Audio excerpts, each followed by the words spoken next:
Melbourne's Metro Tunnel is completed. 5 new stations and 2 new underground tunnels spanning 9 kilometres link the inner northwest in South Kensington with the inner southeast in South Yarra. So how did we get here? And why did it take so long?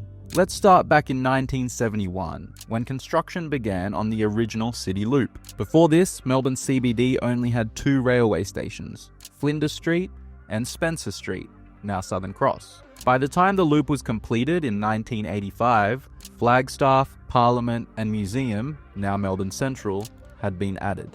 And that was really the last big investment in Melbourne's metropolitan trains until 2008, when then Premier John Brumby announced the Victorian Transport Plan, an ambitious $38 billion vision to reshape the state's transport links, including a new metro network in the CBD. But that plan came to a halt in 2011, when Ted Bailyou's newly elected coalition government shelved it indefinitely. It remained on ice until 2015, when the new Labor Premier Daniel Andrews revived the Metro Tunnel plan and gave it a tentative 2026 opening date. 2 years later, in 2017, construction began.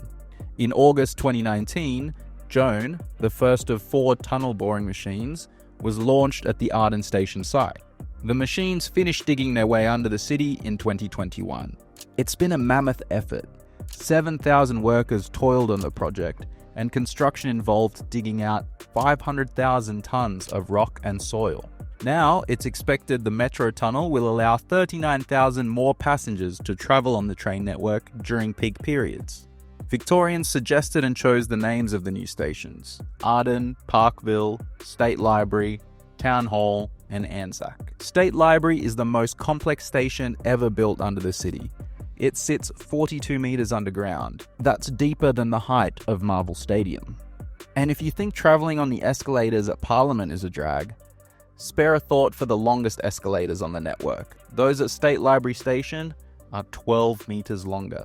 The design of Metro Tunnel stations pays tribute to their surroundings. Concrete arches lined with Victorian-made bricks at the Arden entrance are a nod to the area's industrial heritage. At State Library Station, 12-metre-high columns topped with massive beams reflect the library building's classical architecture.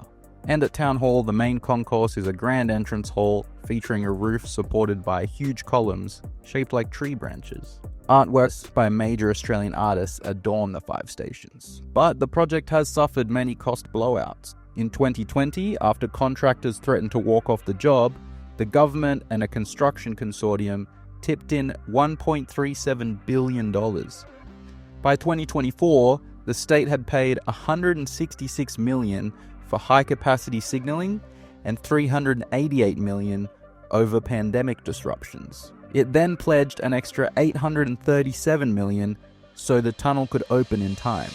Now, after 8 years and a total cost of $15 billion, the Metro Tunnel is opening for partial services in 2025.